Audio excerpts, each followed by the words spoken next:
Assalamualaikum warahmatullahi wabarakatuh. Kami dari grup 3 akan mempresentasikan materi kami mengenai sistem otot dan pencernaan pada reptil.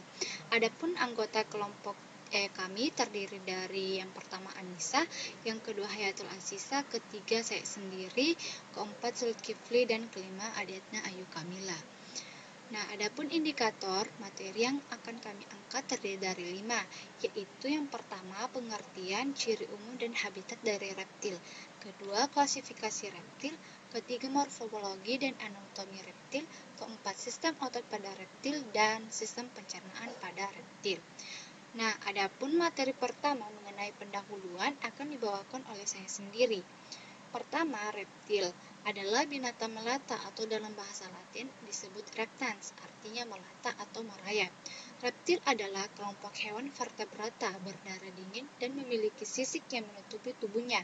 Reptil adalah tetrapoda atau disebut dengan hewan dengan 4 tangkai dan menelurkan telurnya yang pada embrionya disebut dengan diselimuti oleh membran yang disebut amniotik. Nah, adapun ciri umum pada reptil yaitu yang pertama, seluruh permukaan tubuhnya ditutupi oleh kulit yang keras dan menunduk.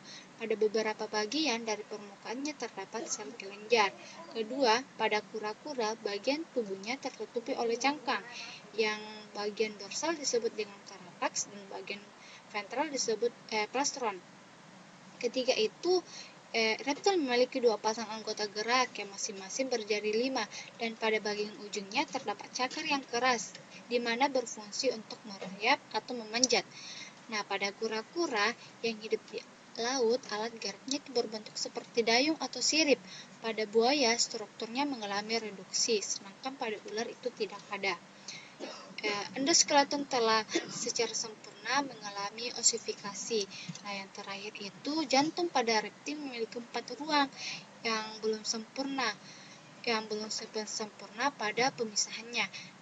Jantungnya itu terdiri dari 2 vertikal dan 2 atrium pembuluh darah, di mana pembuluh darah besarnya itu yang keluar dari jantung adalah sepasang arcus aorta dan sebuah arteria pulmonalis. Nah, adapun habitat dan penyebaran reptil yaitu pertama, reptil banyak ditemukan hampir di semua tempat. Reptil juga biasanya tinggal di lubang tanah dan biasanya lebih suka pada tempat-tempat yang kering, seperti di perairan, di daratan, dan di pepohonan. Nah, di Indonesia sendiri terdapat jenis reptil seperti maboya multifasita atau beberapa jenis ular tertentu yang berbisa atau tidak. Nah, serta banyak reptil jenis kadal raksasa yang ditemukan di India seperti urmastik dan beberapa jenis ular berbisa lainnya. Materi selanjutnya akan dibawakan oleh teman saya. Sekian dari saya, terima kasih. Saya akan melanjutkan materi mengenai klasifikasi dari reptilia. Untuk klasifikasinya sendiri terdiri dari beberapa subkelas. Untuk subkelas yang pertama Anapsida yang terdiri lagi dari beberapa ordo. Ordo yang pertama ada ordo Cotylosaurida, di mana kebanyakan spesies dari ordo ini telah punah. Untuk yang hidup pada masa purba contohnya ada Seimuria. Kemudian yang kedua ada ordo Chelonia yang memiliki cangkang, kemudian tubuh yang pendek dan lebar dilindungi oleh carapax dan plaston, tidak bergigi dan lidahnya tidak dapat menjulur. Contoh hewan ini yaitu ada penyu dan kura-kura. Yang kedua ada subkelas dari Parapsida. Subkelas hewan ini terdiri dari hewan-hewan yang hidup pada zaman Mesozoik atau zaman reptil. Kemudian untuk contohnya sendiri ada Plagiosaurus dan Ophthalmosaurus. Kemudian ada subkelas dari Diapsida. Untuk ordo yang pertama yaitu ada ordo Rhynchocephalia dengan ciri berkulit tanduk dan bersisik, bergranula, punggungnya berduri, kemudian pendek, tulang rahangnya mudah digerakkan. Contohnya itu ada tuatara. Selanjutnya ada ordo Squamata yang terdiri dari beberapa subordo. Untuk subordo yang pertama ada Sauria atau Lecartalia yang memiliki tubuh berbentuk silindris, kemudian mempunyai dua pasang ekstremitas. Ekstremitas itu anggota badan yang berfungsi sebagai penggerak. Contohnya dapat kita lihat pada gambar di samping. Untuk subordo selanjutnya ada Serpentes atau Opidae, contohnya adalah ular dengan ciri tubuh tidak memiliki ekstremitas, walaupun beberapa pada spesies lain ditemukan ekstremitas. Di antara spesies yang berbisa ini memiliki gigi taring. Nah, gigi taring ini berfungsi sebagai alat penyuntik bisa pada ular. Kemudian ada ordo Crocodila. Contoh dari ordo ini yaitu adalah buaya dengan ciri berukuran paling besar di antara reptil-reptil yang lain. Kemudian kulitnya itu mengandung sisik dari bahan tanduk. Di daerah punggungnya itu sisik-sisik tersusun teratur dengan berderet. Kepalanya berbentuk piramida, keras dan kuat, dilengkapi dengan gigi-gigi runcing yang bertipe gigi tekodon. Lubang hidungnya terletak pada sisi dorsal ujung moncong dan dilengkapi dengan suatu penutup dari otot sehingga dapat berkontraksi secara otomatis pada saat buaya tersebut menyelam. Yang terakhir yaitu ada subkelas dari Synapsida. Hewan-hewan yang termasuk dalam Synapsida ini hidup pada zaman Karbon sampai dengan zaman Permian.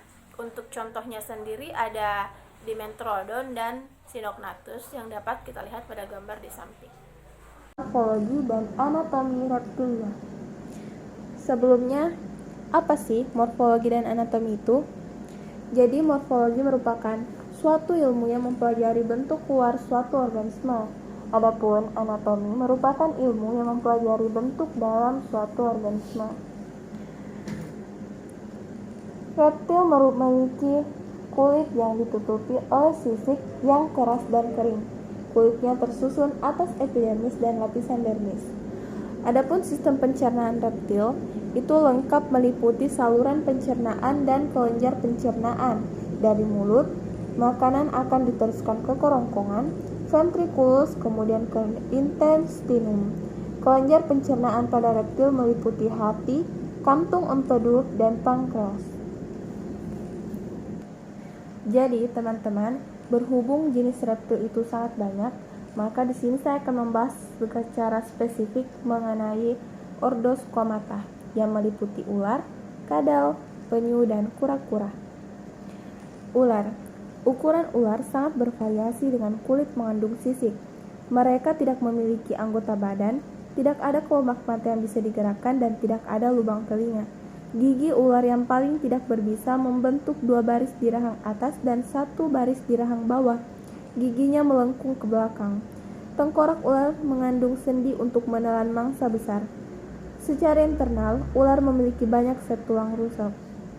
Selain itu, organ di dalam ular panjang dan sempit. Ular memiliki tulang telinga yang dapat mendeteksi getaran gelombang suara. Kadal. Kebanyakan kadal memiliki kulit kering yang terdiri dari sisik. Pada banyak spesies, ekornya rapuh dan mudah patah. Beberapa dalam perenang yang baik dan yang lain menghabiskan sebagian besar waktu mereka di pohon. Banyak yang memiliki cakar kaki yang membantu mereka memanjat dan berpegangan. Kadal menggunakan lidahnya untuk membantu mereka mencium bau. Kadal memiliki telinga luar dan kebanyakan kadal memiliki kelopak mata. Beberapa bagaimanapun memiliki tutup mata tetap seperti ular. Beberapa kadal telah mengembangkan fitur khusus untuk membantu mereka bertahan hidup. Penyu dan kura-kura. Penyu dan kura-kura mudah dibedakan dengan cangkang kerasnya. Kata kura-kura dapat merujuk ke Chelonian apapun. Ukuran Chelonians berkisar dari kecil hingga sangat besar. Kemudian kita masuk kepada sistem otot pada reptil. Nah, sistem otot pada reptil. Tentunya sebelum membahas mengenai sistem, kita harus mengetahui definisinya dari otot itu sendiri. Nah, otot secara bahasa dapat diartikan sebagai kumpulan berbagai macam jaringan yang membentuk dan berfungsi dalam sistem gerak ataupun sistem koordinasi pada organisme tingkat tinggi. Nah, sebenarnya tanpa definisi seperti itu pun kita bisa mengetahui apa itu otot. makanan yang kita makan sehari-hari, lauk yang kita makan sehari-hari, misalnya ikan, daging ayam, daging sapi, sebenarnya itu semua adalah otot. Karena otot adalah daging atau bagian yang seringkali kita makan. Nah, kemudian bagian-bagian umum pada otot. Bagian umum pada otot itu, baik di reptil, mamalia, amfibi, pisces, semuanya, dia tersusun atas 4 sistem utama atau 4 struktur utama. Struktur itu meliputi yang pertama ada yang dinamakan sarkolema. Sarkolema adalah membran paling luar yang melindungi dan melapisi otot bagian dalam. Istilahnya, dia memproteksi serat-serat otot di bagian dalam.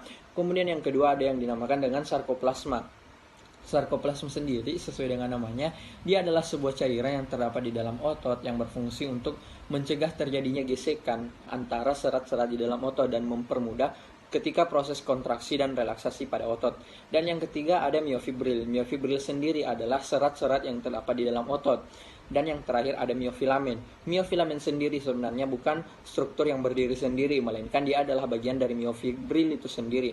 Miofilamen ini merupakan serat-serat aktin miosin yang terdapat pada otot yang nantinya dia berfungsi ketika terjadi proses kontraksi dan relaksasi pada otot. Nah, kemudian mengapa kita harus mempelajari otot-otot pada reptil? Karena otot-otot pada reptil ini itu ternyata dia memiliki peranan yang sangat penting dalam sistem gerak yang ada pada reptil. Nah, perlu teman-teman ketahui bahwasanya sistem otot yang ada pada reptil itu memiliki kompleksitas yang lebih tinggi dibanding amfibi. Hal ini dikarenakan karena reptil dia hidup di darat atau habitatnya berada di daratan, sehingga beban yang ditopang oleh tubuh reptil itu lebih berat ketimbang amfibi yang dimana berat ketika kita di dalam air itu lebih ringan dibandingkan berat ketika kita berada di daratan. Nah, kemudian fakta yang kedua yang perlu teman-teman ketahui bahwasanya ternyata sebagian besar reptil dia menggunakan atau seringkali menggunakan otot yang terdapat pada bagian sekitar abdominalis dan spinae untuk melakukan aktivitas atau gerakan. Dan fakta yang ketiga bahwa ternyata kulit pada reptil itu berkembang sangat-sangat baik dibandingkan spesies-spesies atau kelas hewan lainnya. Hal ini dikarenakan kulit pada reptil itu seringkali atau bahkan sangat sering digunakan reptil untuk ketika dia beraktivitas. Misalnya pada ular. Ular kan menggunakan otot-otot bagian perutnya untuk bergerak. Jadi otomatis kulit yang ada di bagian abdominal atau perut bawah bagian ular itu harus berkembang dengan sangat baik untuk melindungi organ dalam pada ular. Terima kasih. Baik, saya akan melanjutkan materi pada sistem pencernaan reptil. Reptil merupakan hewan pemakan daging atau karnivora. Pada sistem pencernaan reptil, umumnya itu terdiri atas saluran pencernaan dan kelenjar. Bisa kita lihat pada gambar di samping, terdapat saluran pencernaannya yaitu ada mulut, kerongkongan, usus, lambung, dan kloaka. Nah, kloaka ini merupakan 3 muara saluran yaitu urin, reproduksi, dan pencernaan. Adapun kelenjar pada reptil yaitu ada hati dan pankreas, di mana hati ini menghasilkan empedu dan pankreas ini berbentuk pipih dan berwarna kekuning-kuningan. Sekian yang dapat saya sampaikan.